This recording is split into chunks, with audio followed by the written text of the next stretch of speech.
नमस्कार, आप देख रहे हैं हल्ला बोल टीवी। मैं हूं सुशील कुमार सिंह। एनडीए ने बिहार की सभी 5 राज्यसभा सीटों पर जीत दर्ज कर ली है और इसकी घोषणा भी हो गई है। मगर किस कैंडिडेट को कितने वोट मिले हैं, इसको जाने बिना खेला नहीं समझा जा सकता है। आइए इस बारे में बात करते हैं हल्ला बोल टीवी के editor in chief Deepak Sharma से। देखिए, सबसे पहले तो आपने बिल्कुल सही कहा सुशील जी कि किसको कितने वोट मिले हैं, इसको समझे बिना खेल नहीं समझा जा सकता है। तो नीतीश कुमार को 44 वोट मिले हैं, 41 वोट चाहिए जीत के लिए। नितिन नवीन को भी 44 वोट मिले हैं, 41 वोट चाहिए जीत के लिए। रामनाथ ठाकुर को 42 वोट मिले हैं, उपेंद्र कुशवाहा को 42 वोट मिले हैं और तेजस्वी यादव के कैंडिडेट, महागठबंधन के कैंडिडेट एडी सिंह को 37 वोट मिले हैं। अब सवाल ये उठता है कि 41 वोट तो थे तेजस्वी यादव के पास, महागठबंधन के पास। अगर आईपी गुप्ता, एआईएमआईएम, बसपा के विधायक को मिला दें तो 41 वोट थे। तो फिर ये 37, 3, 40, 41, 4 वोट कहाँ गए? तो 4 वोट वहां गए जहां पर सबकी नजर सुबह से थी। 4 विधायक आए ही नहीं, तो 4 विधायक आए ही नहीं तो 4 वोट चले गए। अब वो कौन कौन विधायक हैं जो 4 नहीं आए? तो सुरेंद्र कुशवाहा हैं, कांग्रेस के विधायक, वो नहीं आए।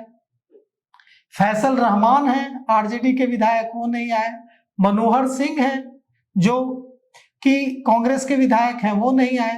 और मनोज विश्वास हैं जो कि कांग्रेस के विधायक हैं, वो नहीं आए। तो ये चारों विधायक नहीं आए, इन चारों विधायकों का वोट नहीं पड़ा और इसी वजह से एडी सिंह को 37 वोट ही मिले, 37 विधायकों का ही वोट मिला।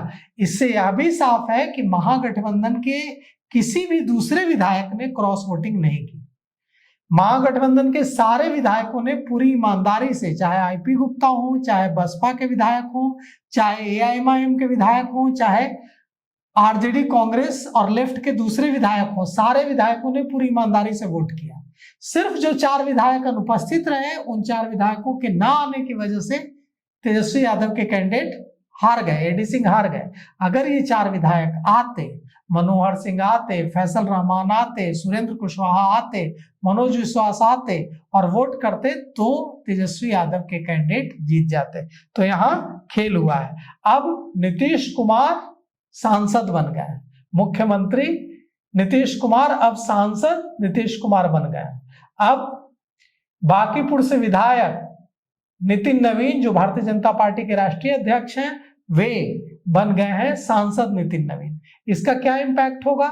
इसका इम्पैक्ट होगा कि नीतीश कुमार जब मुख्यमंत्री का पद छोड़ेंगे तो एमएलसी का भी पद छोड़ेंगे, विधान परिषद की सदस्यता से भी इस्तीफा देंगे और विधान परिषद की सदस्यता से जब इस्तीफा देंगे तो इस पर चुनाव होगा और कहा जा रहा है कि निशांत कुमार को इस पर चुना जाएगा।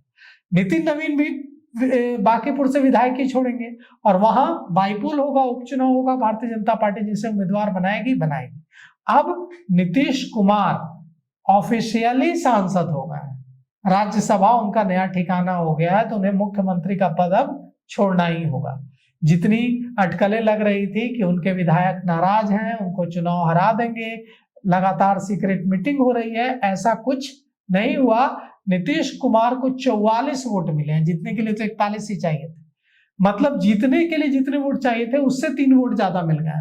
तो कुल मिलाकर के अब यह एकदम साफ है कि नीतीश कुमार अब बिहार के मुख्यमंत्री नहीं रहेंगे, वे दिल्ली जाएंगे। दिल्ली में उनको कैबिनेट मंत्री बनाया जा सकता है। यह भी चर्चा है कि एनडीए का कन्वीनर बनाया जाएगा, संयोजक बनाया जा सकता है। यह भी हो सकता है कि उन्हें कोई पद न दिया जाए और वे सिर्फ एक वरिष्ठ सांसद बनकर राज्यसभा में अपनी अंतिम पारी खेलें।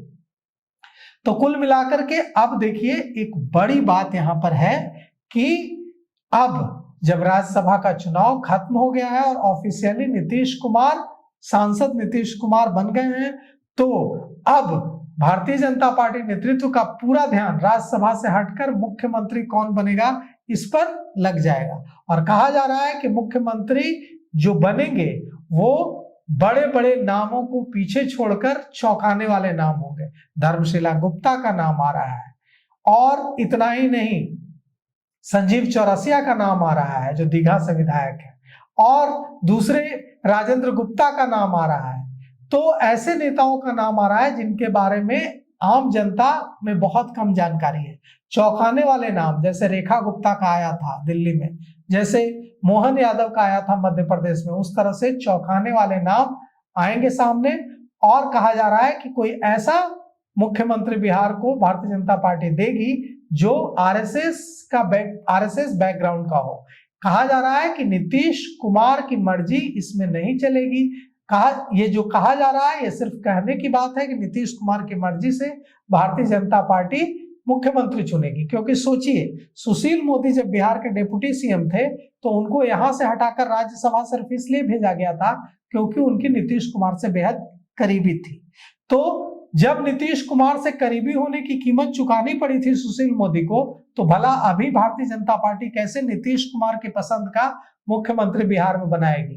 भारतीय जनता पार्टी अपनी पसंद का मुख्यमंत्री बनाएगी जो आरएसएस का पुट लिए होगा। देखिए क्या कुछ होता है।